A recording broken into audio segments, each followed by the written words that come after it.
안녕하세요. 시작좋은TV 사당동 공인중개사 이승주입니다. 여러분들 오늘 썸네일 보셨겠지만 제가 최근에 이 두 가지 건들에 대해서 몇 건 의뢰를 받은 것들이 있는데 여러분들이 좀 실무에서 아니면 들리는 얘기들에 대해서 자세히 모르시는 부분들도 있을 수 있고 실무에서 굉장히 많은 사례들이기 때문에 이 경우들도 여러분들께 조금 설명을 드리면 좋을 것 같아서 이 영상을 찍게 됐습니다. 먼저 두 가지인데 첫 번째로는 대필에 관한 거고요. 두 번째로는 기존 계약이 있으면 이 계약을 연장하는 거예요. 연장 제작성 계약서에 관해서 의뢰를 받았을 때 공인중개사 입장에서 그리고 법률적인 위반 내역은 없는지 그리고 이렇게 해도 괜찮은지 그리고 수수료 등은 어떻게 발생하는지에 대해서 설명을 좀 드리겠습니다. 자, 먼저 첫 번째로는 대필에 관한 거 먼저 설명을 드릴게요. 흔히 대필 대서라고 많이 하는데요. 대필에 관한 것들이 사실은 첫 번째로 이제 법률상으로 얘기를 하면 변호사법 그리고 행정사법에 위반이 되는 내용이 있을 수 있어요. 예를 들면은 이 대서라는 것들은 사실 행정사 업무이기 때문에 공인중개사가 이렇게 서류를 임의로 대리해서 작성해 주는 것은 위반이 된다고 해서 사실은 공인중개사 협회에서도 권장하지 않고 웬만하면 대필을 하지 말라고 얘기를 하는데요. 또 아이러니한 게 뭐냐면 다른 지부에서는 또 이렇게 카드가 온 게 있어요. 그래서 제가 여기 사진을 받아봤는데 대필 시 10만 원을 받으라고 또 되어 있거든요. 그래서 제가 협회에 직접 전화를 해봤어요. 협회에서는 대필을 행정사법이나 변호사법에 위반이 될 수 있어서 대필하지 말라고 하는데 이 10만 원은 뭡니까? 라고 직접 여쭤봤더니 대필을 하지 않는 것이 좋겠지만 하게 되면 금액을 10만 원을 받아라, 그런 의미에서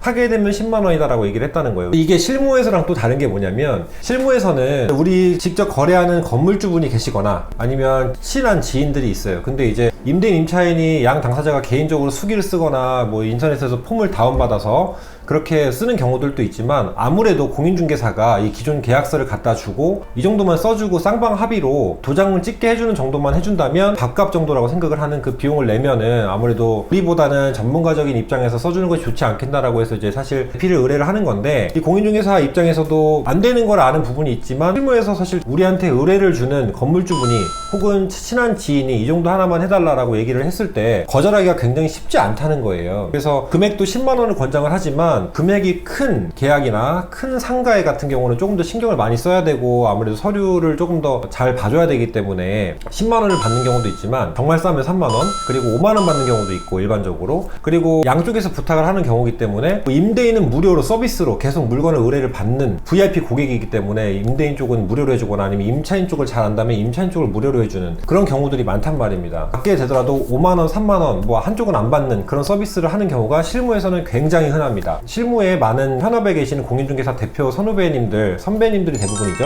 선배님들과 이제 연락을 해보면 다 실질적으로 저와 같은 상황이고 이게 왜 조심스럽냐면 그냥 써주면 되지라고 할 수도 있는데 실무 판례가 있어요. 이 판례에서는 제가 계속 공부를 하니까 판례집도 찾아보고 거래사고 예방 가이드 같은 그런 협회에서 나오는 책들도 보면요. 쌍방 합의로 해서 공인중개사 인장 날인이 들어가지 않고 임대인 임차인이 협의를 해서 쓴 계약서일지라도 공인중개사가 이걸 대필을 해줬다라는 경우면 과실 책임이 똑같이 있어요. 근데 물론 과실의 비율이 낮을 뿐이지 공인중개사가 아예 면책을 받을 수 있는 상황은 아니라는 겁니다. 그렇기 때문에 이것도 신중하게 판단을 하고 해야 되고 그래서 협회에서도 그렇고 제 생각도 그렇고 안전한 예를 들면 등기상의 권리 변동이 없고 명의자가 변동이 없고 말 그대로 그냥 그대로 되는 별 변동사항이 없는 제작성 계약만 하는 그런 계약일 경우가 가장 일반적으로 좋고 아닐 때는 정식 중개보수를 받고 새롭게 중개를 해주는 쪽으로 가는 것이 안전하다고 보여집니다. 실질적으로 서초구에서 이런 일이 있었다고 합니다. 협회에서 말씀해 주신 건데요. 명의자가 2명이었던 거예요. 공동명의자고 등기부상의 권리 변동이 있었는지는 제가 듣지 못했습니다. 아무튼 공동명의자였는데 임대인 중 한 분이 대필 요청을 한 겁니다. 그래서 2명 거 도장을 다 갖고 와가지고 임대인이 도장을 2명 걸 찍었는데 나중에 알고 보니까 대필을 해줬는데 나머지 임대인 1명이 와가지고 나는 이런 거 동의한 적이 없다. 연장 계약에 동의한 적이 없다라고 해서 분쟁이 생겼던 사례가 있다고 해요. 큰 분쟁이 생기면 서로가 큰 타격을 입을 수도 있고 법적 소송에 가면 당연히 공인중개사 과실 책임이 생기겠죠. 이런 사례들도 있기 때문에 엄연히 말하면 대필에 관해서는 여기까지 설명드리면 냉정하게는 변호사법, 행정사법에 위반 내역이 있다라는 것과 그래도 받을 거면 협회에서는 10만 원을 권장을 하지만 물론 금액에 따라 작성을 해줘야 되는 양식이나 형태에 따라서 얼마큼 신경 써야 되느냐에 따라서 10만 원을 받기도 하지만 일반적으로 5만 원 정도를 받는 경우가 많고 또 임대인 측이 이제 잘 아는 쪽이다 혹은 임차인 측이 잘 아는 쪽이다 계속 물건을 의뢰하는 VIP 고객님이다 라고 하시면 또 한쪽에는 대필 수수료를 안 받고 그냥 써주는 대필을 써주는 그런 경우들이 있다 라는 거를 이제 정리를 하면 될 것 같아요. 대필은 이제 현재 여기까지인데 제가 한 가지 이 영상을 또 찍어야겠다고 마음먹었던 이유가 뭐냐면 그냥 많은 분들이 5만원 주면 해줘요, 10만원 주면 해줘요, 이렇게 그냥 쉽게 쓰시는 분들이 많던데요. 그게 아닙니다. 5만원 주면 해주고 10만원 주면 해주는 거는 당연한 일이 아니라 공인중개사들이 이 법을 아는 분들이라면 위험 부담을 감수하면서 이분들을 위해서 호의를 베풀어주는 차원에서 써주는 것일 수도 있고, 그게 아닐 경우에는 모르고 썼다면 굉장히 위험한 일이 있기 때문에 이게 법률적으로는 그럴 수 있다는 걸 꼭 알아두셨으면 좋겠습니다. 자, 그럼 이제 두 번째입니다. 연장 재계약서를 정식으로 수수료를 내면서 작성하는 방법이에요. 이거는 똑같이 연장 재계약서임에도 정식 중개가 들어가는 중개사의 공제 증서와 그리고 똑같은 확인 설명서, 그리고 당연히 등기부 나가고 건축물 대장, 중개사 서명 날인이 들어가는 정식적인 중개를 말하는데요. 연장 재계약서 작성 시에는 사실 법적으로 정해진 요율이 없어요. 예를 들면 주택은 매매, 교환, 임대차 때 얼마부터 얼마는 얼마 이렇게 나와 있죠. 그리고 상가는 얼마 이런 식으로 나와 있는데, 이 연장 재계약서 같은 경우는 법적인 요율 형태가 없어요. 일반적으로 그래서 제가 이제 다른 구에도 전화를 해보고 협회에도 전화해보고 제 선배님들이 다른 동네 그리고 이 동네 선배님들한테도 전화를 해서 또 여쭤봤어요. 결론을 내리면 법정 요율이 정해진 건 없는 것은 맞는데 구별로 조금 차이가 있는 것으로 보여집니다. 그리고 형태에 따라 차이가 있는 것으로 보여지는데, 지금 제가 말씀드리는 거는 정식적인 중개 도장이 들어가는 똑같은 중개 양식과 똑같은데 임대인과 임차인이 맞춰져 있는 상태에서 똑같은 계약을 연장을 하는 계약서인 겁니다.